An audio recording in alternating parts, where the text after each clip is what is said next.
各位观众朋友大家好，欢迎收看风声解密，我是主持人庭慧。风声解密是风传媒独立制作的新闻专题节目，我们抓住风声为您解密。这一期呢，风传媒的专题主要是在讲 AI 诈骗解码。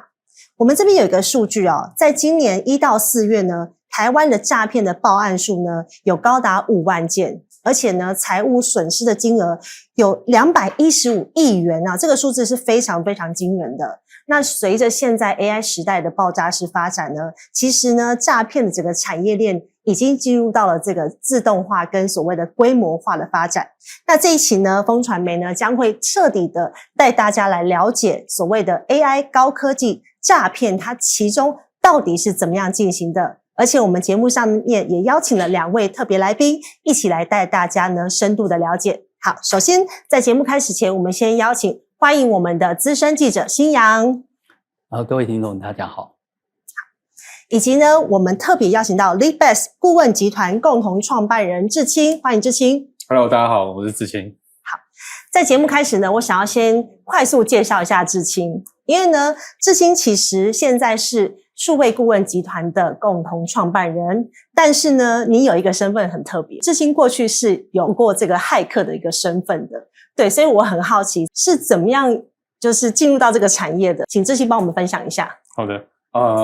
这要感谢我的国小老师，因为我在国小上电脑课的时候，我的老师就是一个代课的电脑老师过来，发现电脑被前一个老师锁起来了，所以他就很厉害，他就破解。我那时候就觉得哇，怎么那么厉害？就是这密码的东西，然后电脑的东西可以操作成这样，然后所以那时候我就踏入这个管道。那陆陆续续到这个产业，治安也搞了快10几20年有。对，那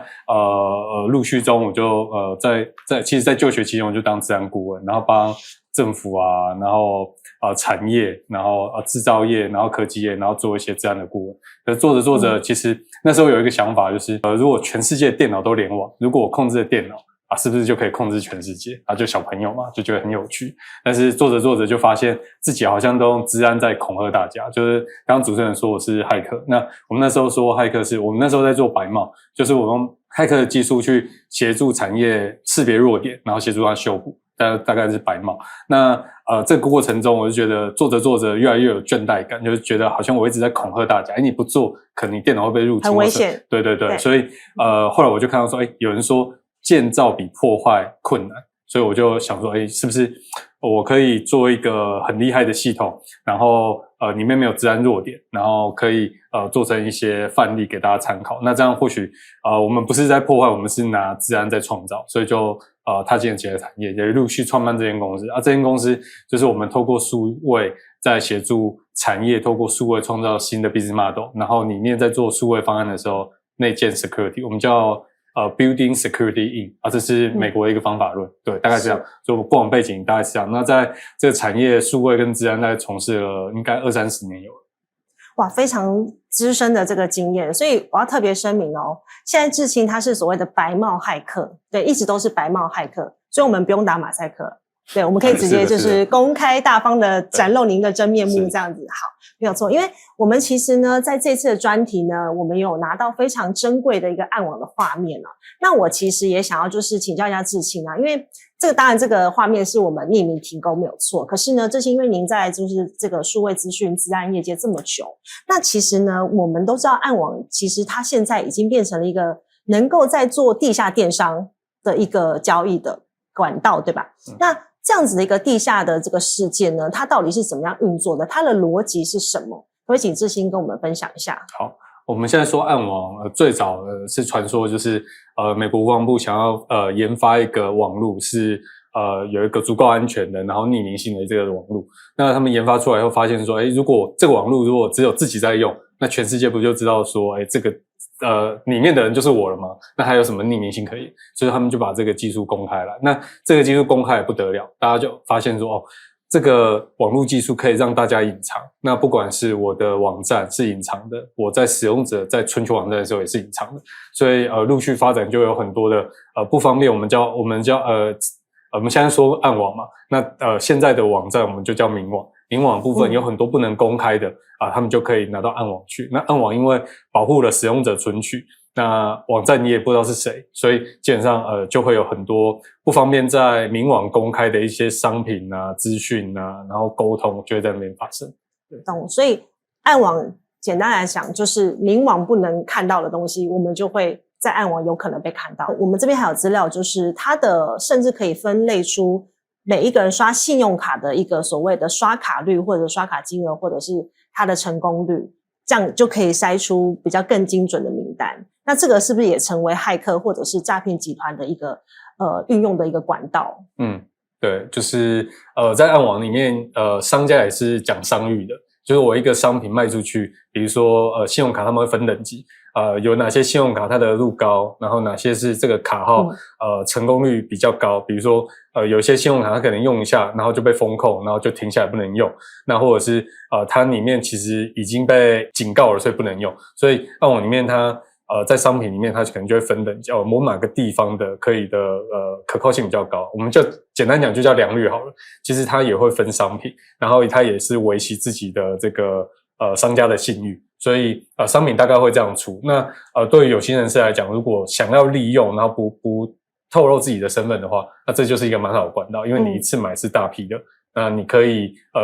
隐藏自己的身份。对，是，所以在暗网上面的甚至连信用卡的消费都可以被追踪得到。对，那现在 AI 这么发达，是不是在暗网上面很多的交易它也因为 AI 的资讯科技的一个进步，甚至呢我们是知道是说有些人他的资料名单个人资讯在暗网这个环境来讲，他也有可能透过 AI 去把他的资料做补足，变成诈骗集团更完整的一个资讯了。目前这边用到 AI 的技术比较少，那网络攻击其实是10几20年以上的事情，那我们就可以想象就是10几20年前我的资料就被流出来。那其实以台湾的政府的事件来讲，大概10几20年前最早我记得大考中心、健保所什么的，那其实坊间就有流传说那时候我们自己政府还没有做资料整合，但是其他国家已经帮我们把资料拼凑起来了，所以我们回到暗网上面来看，就是它可能暗网原本在卖一个数据源，它可能是一个电商的数据，然后卖出来，或者是你有账号密码，可是它随着它的数据的资料库越来越多，那它为了要销售的服务客户更好的服务，就是不要让你买了一个服务，然后你要自己拼凑，所以他们也提供的服务就是像我们明网就是查你的 email， 可以知道你的密码在哪里泄露。那在暗网，你查你的 email， 基本上那个你的密码就会直接出来。然后出来以后，就我刚刚讲的之前泄露一个资料库，它就顺便帮你拼凑，所以你就不用自己拼了，你只要跟他租用服务，你就可以知道说你的这个账密，你的年龄身份是谁你如果有电商资料你哪里消费了什么东西，他就帮你拼完。所以产业也在进步，然后坏人也在进步。对，这都是因为我们所谓的科技的进步的关系。对，那当然因为诈骗集团我们现在把它当成是一个产业链，那确实他们在这个运作上面其实也影响到非常非常多的民众，所以我们也要小心就是个人的资料的这个资讯安全保护的一个问题嘛，对不对？那提到暗网了，我想要再追加一个问题因为在这次专题当中，其实我们知道暗网除了买卖名单之外，他们也会做地下的一个金流的交易。那据说是用虚拟货币来交易，但是我们的问题很好奇虚拟货币它还是可以被追踪到金流端的，对吧？就是它的上下游还是有办法去追踪到，还是说暗网有什么样的机制？我们难道不能在暗网当中去追踪到我的金流跑到哪里去了吗？之前的暗网它可能流通的时候它用比特币或什么的，那比特币经由现在的网络基本上交易所什么的基本上都有办法去拼凑出来说你可能的金流来源。所以现在业界比较暗网比较常用的，如果要匿名性更高，他们就会用区块链技术，但是它是全匿名的，比如说像门罗币。那门罗币的特性就是今天我有私钥，我可以发交易给你，可是我发给你了，除非我是使用者，我才知道我可能发给谁，但是你发给我是不知道的，就是而且你在链上是只能看到说有一笔交易，可是是谁跟谁交易，转了多少钱是看不到的。所以一般在业界如果你要更高的隐秘性，就会用这种方式来做。那想当然的就是也有些币因为提供了这种特性，那各国政府也在打压了，所以有一些比较合法的交易机构就会拒绝这样的金流。不过在暗网这种特殊的一些交易地带，这种全匿名的数位货币就是是相对比较流通的。了解，所以其实它的技术也用在更加区块链，但是是做全匿名这样的一个设计，所以才导致这个金流的追踪断掉了，对，没有办法追踪到。所以大家也说用区块链，其实它就是也让诈骗集团更多洗钱的一个管道，对吧？就是用区块链的这个部分。有好有坏，就是我还是要帮区块链证明一下。好处就是当然有一些快速加速流通，然后增加这个传统金融的一些可靠就是更便利性了。但坏处就是坏人还是会想到一些对利用，对，就是可能会有有心人士去钻它的漏洞，是对，所以大家也要在这块的话，也要慎选，就是这个区块链上面应用的一个平台。对，那这边的话也想请教一下新阳啊，因为其实我们刚才一直都提到，我们这一期是讲 AI 诈骗解码，所以我们要扣着 AI 这个技术的发展。其实现在已经没有所谓以前我们常听到诈骗手法好像都比较人工、比较手工。对，那现在 AI 的技术导入之后，我们看到更多的诈骗的这个手法是很日新月异的。对，你可不可以举例一下，就这次专题有看到哪一些在经过 AI 的演化上面呢，他们运用什么样的技术，然后做了什么样的诈骗的一个手法？好，我想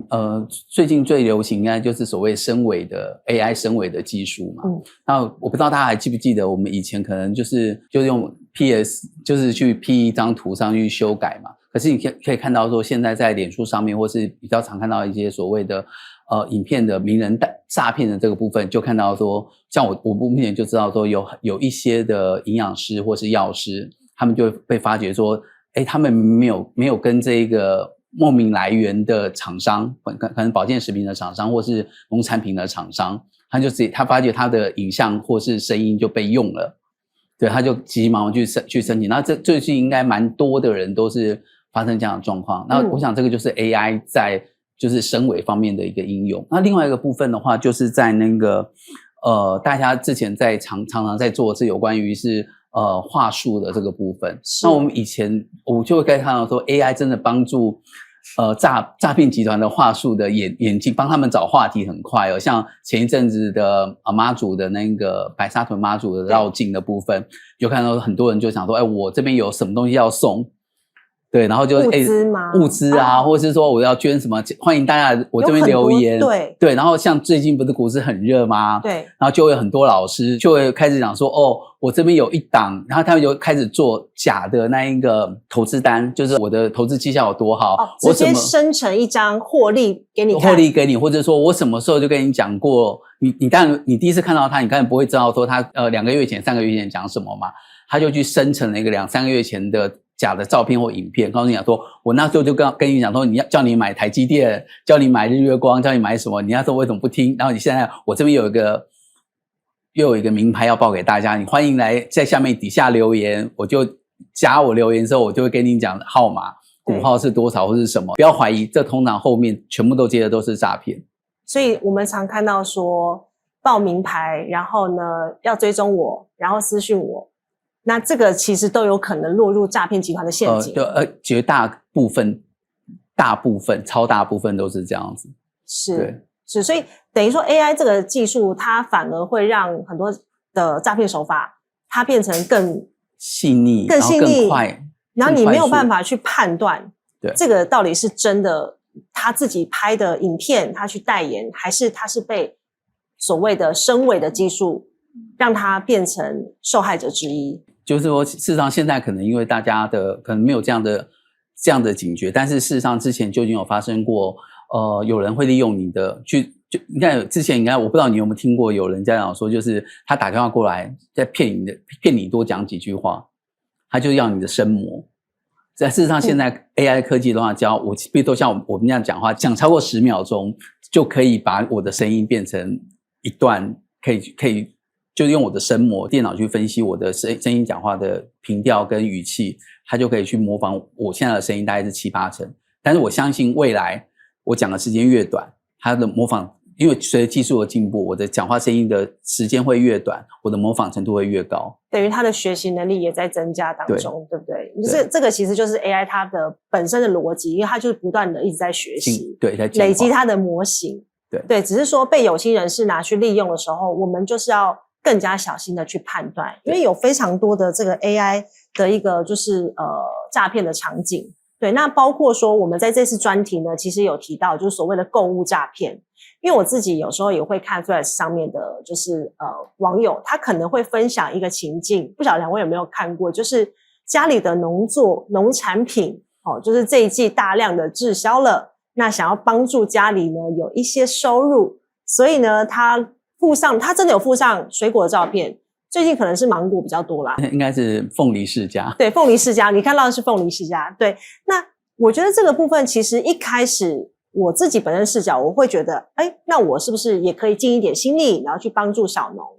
但是呢，下面开始陆续有人，甚至就会直接说这个是诈骗，大家要小心。网友其实是有意识的，可是这样子的手法还是有可能骗到很多，可能因为所以上面也有比较可能年纪比较大一点的长辈们，或者是年轻人，他们不懂的时候，那这个部分它是不是就会到下一个阶段，它有可能会变成购物诈骗？那实际上到底会有什么样的流程跟 SOP 呢？这我可以分享一下，我最近刚好就有一个，真的是前几天我一个朋友就在脸书上讲说，他爸爸妈妈只是为了要去买2箱水果，后来就被骗了20几万。这个是实际上是发生什么事？对，因为他就是买了水果完的时候，他就说你的账号有问题什么什么，一步一步就跟你讲说，你这样不对哦，那你要不要换另外一个账号再试试看？就这样子5万就这样过去了。是，有蛮多网友他会分享，可能在下单之后，他会请你加一个客服，对不对？那个客服会附上什么？一个叫做卖货变的一个连结。这个卖货变他好像在进来之后，他就会说交易失败。那这时候呢，客服人就会登场了，就会请你做设定，然后一步一步的把你的钱就转出去了。对，那通常这种网站，甚至是一页式网页，或者是他提供一个网址，我们要怎么样去判断这个网址到底安不安全，或是他能不能够去点击做下一步的动作呢？志勤，我大概可能有几个方式，就一开始我在看，比如说刚刚在睡的，我可能会看那个商品，它应该会附图嘛，那个图我可能会用 Google 的以图找图去看一下有没有其他地方出现过。因为它有可能是拿别人的图，那这样子第一个我可能就不会做下面动作。那第二个是它随着下面可能会有留言，其实有一些商品如果它有异常的话，会有好心人分享。对，不过就像刚刚主持人讲，现在 AI 的发达，诈骗集团他们也会去用 AI 生成很多假账号在下面留言，所以这个不一定准，但是或多或少可以看出一些端倪，所以大概这2个。那第3个就是如果真的不幸点进去那个网站的话，可能就看那个网站是不是知名的。那如果不是知名，我想支持小农，那我可能就会看到下一步就是看你刚刚的那个金流状态。那一般的金流状态，如果它是串红蓝绿这种的，那通常会信用卡那边的，那他可能会写说他到哪一个店家，那还比较有机会，因为第三方的金流厂商他们那边还会有查验，所以这个风险会比较低一点。但如果是不知名的个人账号或是其他的，那这些可能就要小心，可能透过像一些付款的 QR code， 对，然后或者是第三方的，那他们透过这个方式转到第三方，其实那个都直接过去了，没有第三方金流都比较难查，所以大概有这几个步骤可以。没错，第一个是，其实你刚才讲的是一个很基本的一个数位知识，以图搜图。现在很多人甚至比如要买东西，他可能在路上看到，他就是丢上网络上去查找，所以反查其实蛮重要的一个观念。对，那再来你刚刚有提到就是第三方的这个金流的交易平台，你刚刚有提到一组关键字叫红蓝绿，可不可以帮我们介绍一下什么叫红蓝绿？就我们台湾的3大金流厂商，就是宏洋、绿界、蓝星。没错，就是这3大交易平台是我们相对可以信任的交易平台，他们管控也比较严格。所以我们透过他们去做交易，信用卡号等等的这个交易的话，其实也比较能够安心的。所以这个其实要去判断，就是当你要做一个结账的时候，首先呢，你要先确定这个货品的来源，然后这个商家的账号是不是有足够的信任度。那再来呢，就是它的所谓串接的金流的交易平台，是不是你熟悉的台湾比较常见的这个3大交易平台。那这个其实层层把关也是比较能够保护自己的方式。刚刚有提到就是那个交易的部分，为什么刚才志清会讲到的红蓝绿比较重要的原因，是因为我还是提醒大家，就是信用卡号里面的卡号之外，另外还有一个 CCV 的这个背后面那个3码的部分是很重要的。因为你有卡号又有 CCV 的时候，基本上这一个商家如果他要跟信用卡要去做消费的申请的时候，你也很难挡住，你也很难去说这个款项是有问题的。所以当你同一时间要提供卡号又要提供 CCV 的时候，要有警觉。对我来讲，那就是一个雷达一定要大响的这个时候，就这个就是风险的一个状况。尤其是不熟的商家跟你要同时要这2个东西，再加上一个就是信用卡的那个有效日期的时候，这3个同时要你提供的时候，你就要知道你的这个卡号就是在一个风险下面。我觉得这个部分一定要提醒大家。对，因为其实信用卡号就等于我们的个资。其实也有一些网友是有提到说，当他们完成一个商品在电商网络交易，对，在电商下单之后，货都还没到，他们可能就会先接到一个客服，自称是客服来电，然后还跟你确认你刚刚买的这个商品还真的有进行这个交易，所以消费者他其实戒心会先降一半。这是我之前采访的时候有听到的例子，他就是电商交易完的时候就接了一个假客服的电话，就说你刚才勾到的是是不是有做12期的那个分期？他说你当然没有嘛。他说那我们要重新再做一笔交易，然后就一步一步踏进去了。对，那这个事情我一定要帮观众朋友问一下。我们其实在电商上面我们已经很放心了，看到这个平台是串接我们可能前面有提到的几个金流的平台，一切都非常的安全跟是我们知道的这个环境，但为什么还会有这个漏洞？就是在资讯安全上面，就是这个情况是怎么样的情况？为什么还会有诈骗集团掌握到我们的购物资讯？这个问题比较大一点，就是可能有不同环节，因为像我们之前在经营电商，那有可能是它的合作的第三方平台，或者是合作的管道，比如说今天商品有物流的，有可能是在其他的环节，就不一定是物流，不一定是经营的单位，它有可能是不同环节，那系统弱点当然有可能，所以这个问题比较大一点。我可以那个回应一下刚刚信用卡那一点，我觉得蛮重要的。就我跟大家分享的是，信用卡如果刚刚说电商要导去付款页面的时候，最好那个输入信用卡卡号的那一页不要停留在原本的平台，就是大家可以去注意，如果今天在消费的时候，在输入信用卡卡号的时候，是不是还停留在那一个平台的网址本身？如果是的话，其实很危险，代表说你今天输入的时候，这个平台是会拿到的。那一般以我们业界的标准来讲，我们会让它输入信用卡卡号是到第三方的平台，尤其是刚刚讲的，不管是3大或者是像国际的 PayPal 或者是Stripe 之类的平台，就尽量到第三方。对，然后还有第二个重点是最好是启用，我不知道大家有没有习惯，就是信用卡输入完以后，然后它还会跳一个简讯的那个验证。对，如果可以的话，我尽量把它打开。因为我们自己经营电商啦，然后尤其是台湾的几间大电商，我们自己有内部讨论，其实业者平台不愿意打开那个我们叫做随滴，就是第三方验证，就是今天你已经验证完你的信用卡卡号了，但是还会跳到原本的信用卡上，它会再发简讯验证你说你是不是当初的那一个使用者，这个安全度最高。没错。但是一般的电商不会想开，原因是因为据研究报告，那时候只要开这个在那个阶段掉单的几率可能将近过半，30%到50%，所以平台方不愿意开。对，所以但是一般使用者如果就使用者立场，我是希望开的，因为这样可以确保说平台方不一定有我的信用卡卡号，而且它是经过第三方的。那在业界的标准来讲是这样，除了刚刚开3D 验证是对消费者比较好以外，其实它对平台商店也是比较好的。就是刚刚讲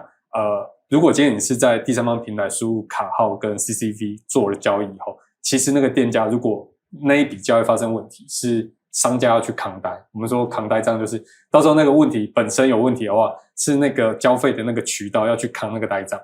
但是如果是3D 的话，其实那个扛单的责任会移到银行端，就银行帮你背书，银行已经帮你过一层了，所以到时候有问题是他要帮你去跟信用卡。原来如此。对，所以那个不管是对消费者对商家而言，我觉得都是一个很好的保障。对啊，再回到刚刚说的，如果说你今天是在平台方输入那个信用卡卡号的话，真的危险蛮高的，所以我自己都不写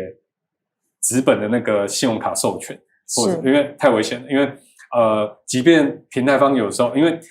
台湾如果比较严谨的，他会去限定说你要 CCV 才能做交易，可是国外有一些平台是你只要信用卡卡号就可以做交易，所以像之前有一些玩法就是他们会收集很多卡号，只要收集到，虽然我没有 CCV， 可是他们就会到国外，只要可以跨国外卡交易的，我就把钱一次洗干净。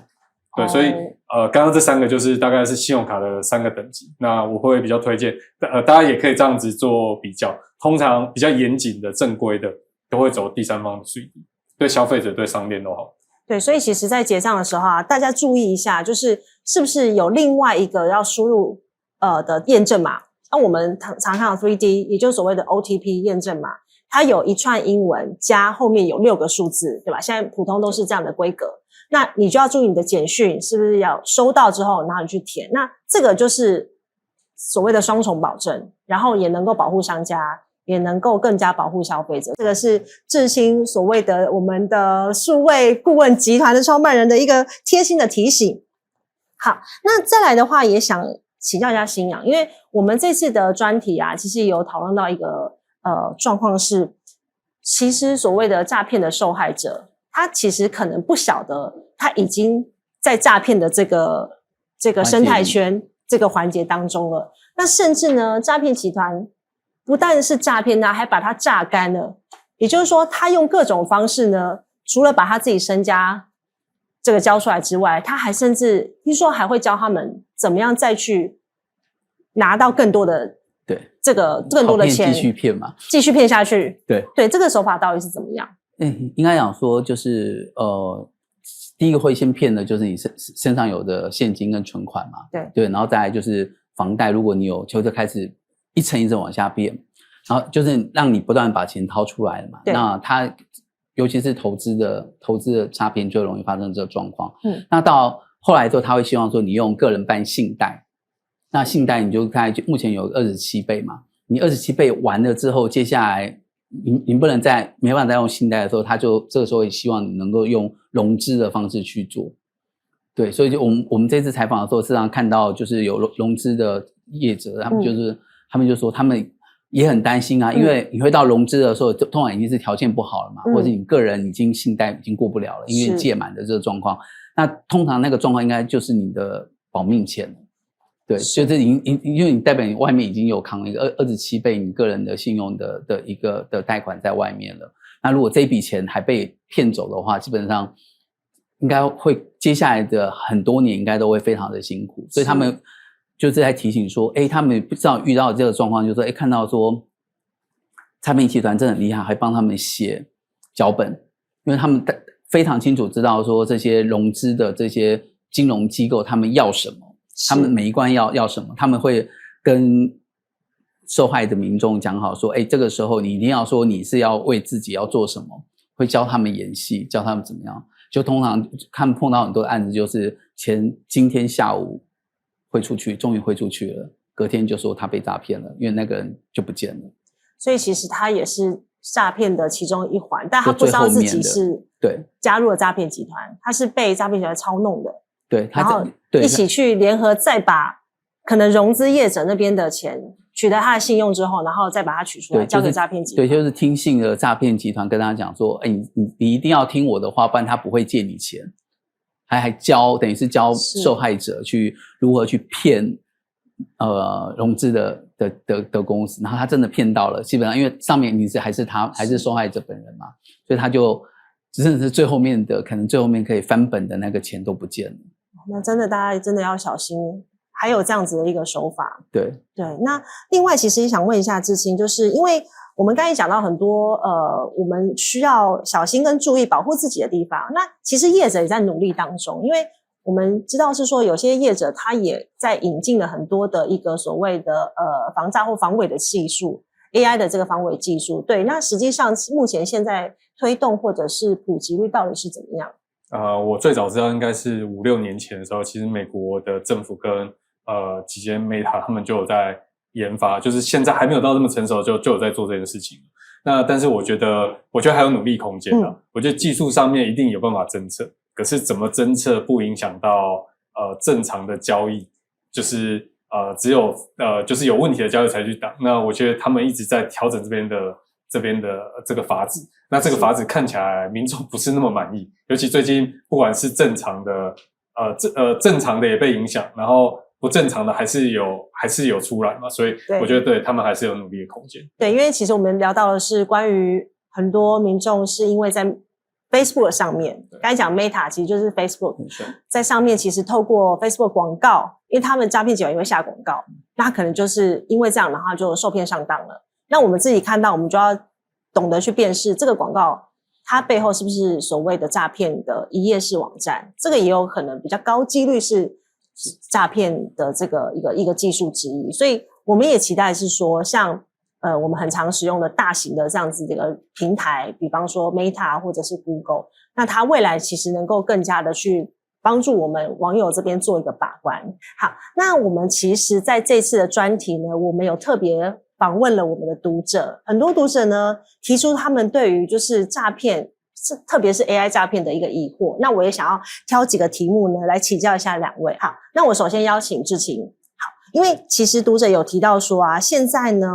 当然他们对自己的防诈意识其实还蛮有信心的，很多读者给自己打得蛮高分的。对，那但是呢，还是有人提到说他可能没有办法辨识的情境，例如说我们可能进到一个网站，那个网站通常下方现在都会要求我们打一个就是同意 cookie 的这样子的一个按钮。对，那我们通常会二话不说我就直接按同意 cookie 了。可是呢，这个好像也有可能是诈骗集团的一个破口，他可能会因为你点了这个，他有下一步的这个可能技术上面或是锁定你的 IP， 这是真的吗？现实中可能再更恐怖一点，就是我们像在网页里面，我们可能点了那个东西以后，有几种攻击方式。一种攻击方式，你点了网站，可能那个网页就会闪退，基本上你的电脑就被控制了。那也有可能是你点了那个确定以后，我们叫做 click hijack， 那英文叫这样，那中文应该叫做点击瑕疵啊。这个的攻击方式是说，你看起来好像在点 cookie 同意，可是它背后是浏览器的原生授权，就是授权你允许那个麦克风或者是 camera， 然后可以让他看到，所以那个点击那个动作就有一些动作是你不知道点了会有什么效果的。所以如果真的到没有那么熟悉的网站的话，我建议大家就是把那个网址放到一个叫做VSTotal 的一个网站，那它是免费的，就是这个网站你可以上传，比如说收到档案啊，当然不要机密的，你不要把机密的放上去，比如说收到不知名的档案图片，那你觉得它可能是病毒，那或者是网址，你看到要开网站的时候，你就可以把这个东西放在网址放进去，它就会跟你讲说，里面是不是有一些恶意程式或什么的。这一题应该至少可以帮助大家啊。另外是刚刚有提到说，像声位或什么的打电话那个，老实说，以现在技术，我自己都分辨不出来。对，这个有点太难了，就是现在连你也有可能没办法分辨到。对啊，有时候的那个电话号码或者是账号，因为像我有个案例就是，我有一些公司，他比如说财务长被诈骗了，然后他的账号就被挟持了。他不管是声音发短讯，发短讯的声音说，我要转账出去，那真的收到员工他也不敢跟那个财务长再 double check， 他说，主管发指令给我，那他就转出去。对啊，通常都会直接去做啊。对，所以这样的场景蛮多的。那以我的经验就是，如果是真的这样的话，我至少如果是大笔钱，然后有攸关的，或是他叫我做什么事情，我可能打电话不同管道的打电话跟他确定。是。对，那这样子至少减缓一下，可能就是减缓我确认的时间，然后也多一个跟他确认的步骤。没错，因为其实现在有很多就是骇客他会攻击的是公司行号，因为公司行号的金流相对也是比较大嘛，那他如果能够成功的去这个骗到的话，他一包的收获一定是非常多的。所以我们有听到说，像你刚才讲的，可能公司的财务长或者是 CEO 直接发讯息或发信，然后给公司的这个内部，然后告诉他说，我现在需要一笔钱，然后汇到什么账户。通常我们收到就是董事长、总经理这种，那已经是指令的这样子一个这个下达指令的时候，其实通常我们也不太会问，可是现在有这么多的这个所谓的诈骗的这个技术的时候，其实我觉得企业内部也要有这种防诈的意识，就是多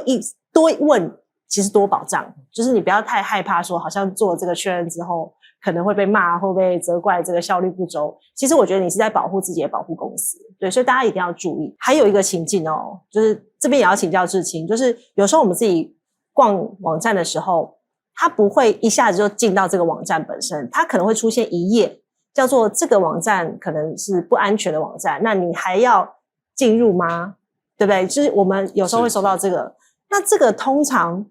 我们自己内部有聊过，我们都会直接点进去。那这样会不会造成什么样的治安的问题啊？我蛮危险的，这样很危险，对不对？对，就是有几个，就是基本上只要看到那个能不点能不进去就不进去，因为看到那个代表几个状况，就是一般现在的网站都应该要我们叫有 HTTPS， 就是在那个网址旁边有一个锁，至少是绿色的。那如果你刚刚落到那个场景的话，代表它一定没有加密，那它就是 HTTP。那所以它旁边可能会出现红色的锁，或是没有把锁关起来的。那这个代表什么问题呢？代表说，它这个网站没有加密，所以你在这个网站所有的互动，比如说你输入信用卡、输入其他东西，第三方的使用者都有办法看到你的通讯，就是你有一些机密的账密啊、信用卡都会被看到。那还有一个是像我讲一个案例是大概10年前的区块链刚起来有一个网络钱包，那它就是做它基本上设计机制也没有什么问题，因为你的私钥是控制在自己身上，它就做一个网站。可是它的那个问题就是它中间被人家挟持通讯了，所以它网站没有弱点，可是它的中间比如说我上那个网站，有人把我的这个流量导到他的受害的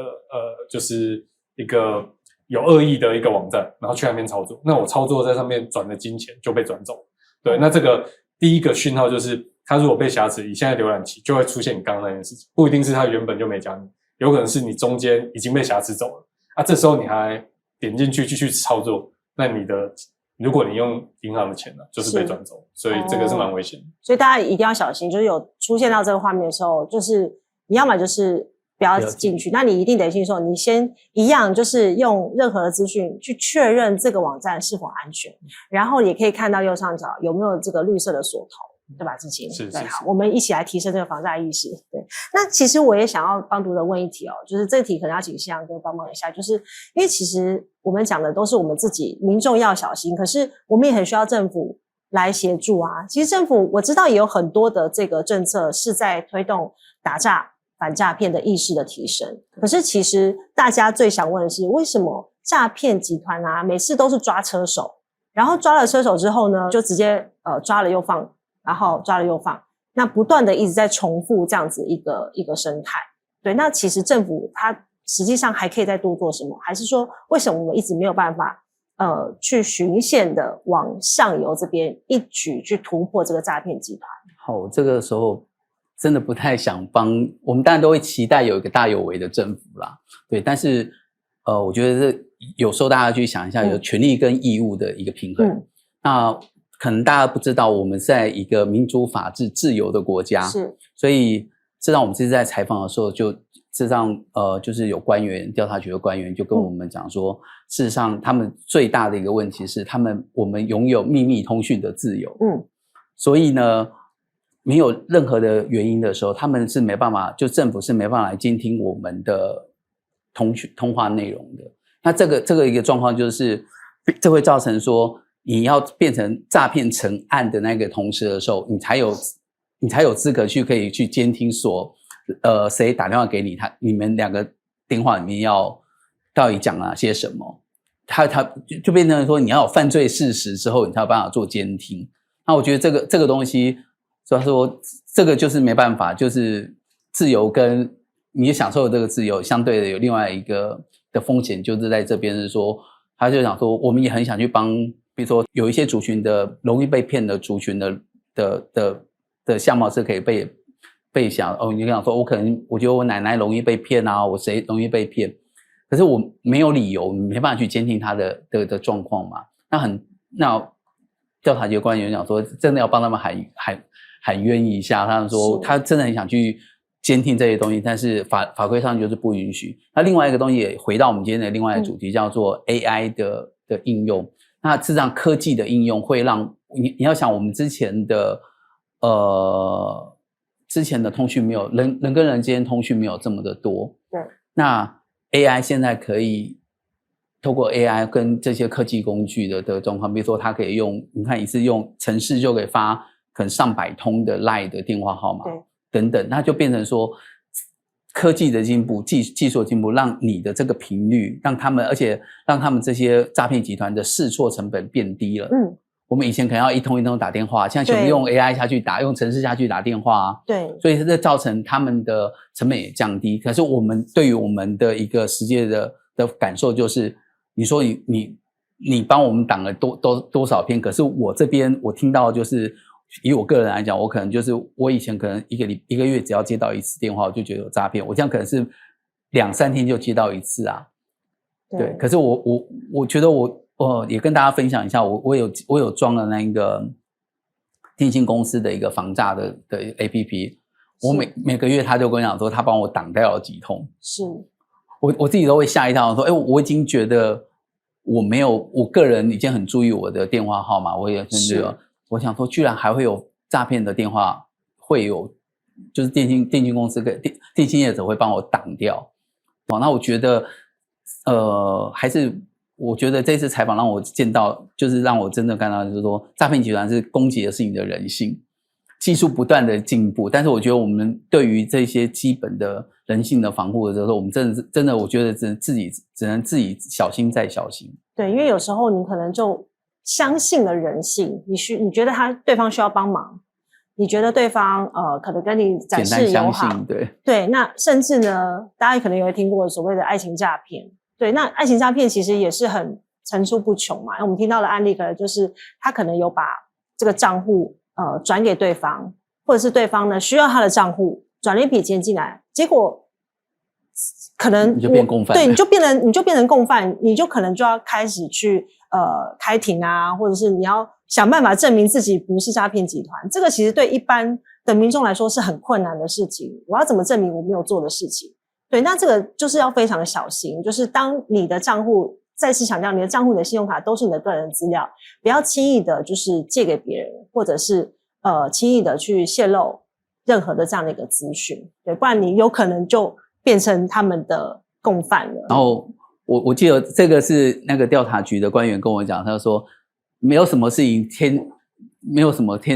急不了的，一定要天塌下，一定要马上做的事情。他说什么事情都先放一天，缓一缓，对，缓一缓，不要急，对。他说打来的时候不要急，就是你先想一下，然后你可能要透过一些比如说165专线，对不对？因为政府其实一直在宣导这个，我觉得相信大家应该都很有意识的。刚才讲说缓一缓嘛，再来就是不要太相信自己。多问1-2个自己的朋友，对，我觉得这样子会把自己那个风险会真的会明显的往下降。然后绝对不要听信那种就是不要跟别人讲哦，不然会怎样？对，听到这样讲，大部分90%以上都是诈骗集团。是，就是这种好康只有你知道。我觉得这个真的要小心。如果当有人跟你讲的时候，你更要小心。这真的是好处吗？天下没有白吃的午餐，对，天上掉下来的通常不是礼物。节目的最后啊，也请2位就是跟我们的观众朋友呼吁一下，就是我们面对 AI 时代在做诈骗这件事情的，我们怎么样去达到判断，怎么样去意识到这有可能是诈骗，或者是看到什么资讯的时候你要小心，你要注意。能不能简单就是帮我们就是总结一下，那也就是让我们的观众朋友呢能够更提升，透过这次专题，透过这次的节目，能够更提升他们的这个反诈的意识。回应刚才之前讲的，我觉得大家真的是在提供任何的资料之前我觉得真的是先缓一缓，停下来，然后多想一想，对，然后一定要确认再确认过，对，不要太相信自己，就是觉得也不要太相信别人，就相信自己会犯错。相信别人是有恶意的，不要简单的相信。是，对，我觉得这样子就可以把自己的风险有效的降低。是，对。我也类似，就是我觉得急事晚办嘛，就是遇到事情就晚一点，放了一天。如果他真的很急，我们再来看看。那刚刚有提到一些，比如我技术上面的，就是比如说网站啊，或是一些资讯啊，那政府的有一些165，那如果是网站有没有一些安全的问题，有没有诈骗问题，那就可以放到那个 VirusTotal， 然后我觉得这几个应该可以帮助大家。是，大家可以就是透过我们这次的专题，也可以更了解，就是当你遇到就是可能有被诈骗的可能性的时候，你可以做好哪一些保护自己的动作。那当然也希望大家把这个观念呢分享给你身边的亲友、家人们、同事们，大家一起提升这个反诈骗的一个意识。那我们也希望呢，透过我们这次的专题 AI 诈骗解码，我们已经上架到风传媒了，也希望大家呢能够上网来浏览我们这次专题更多的内容。那也非常感谢今天2位来宾的分享。那我们风声解密呢，下次见。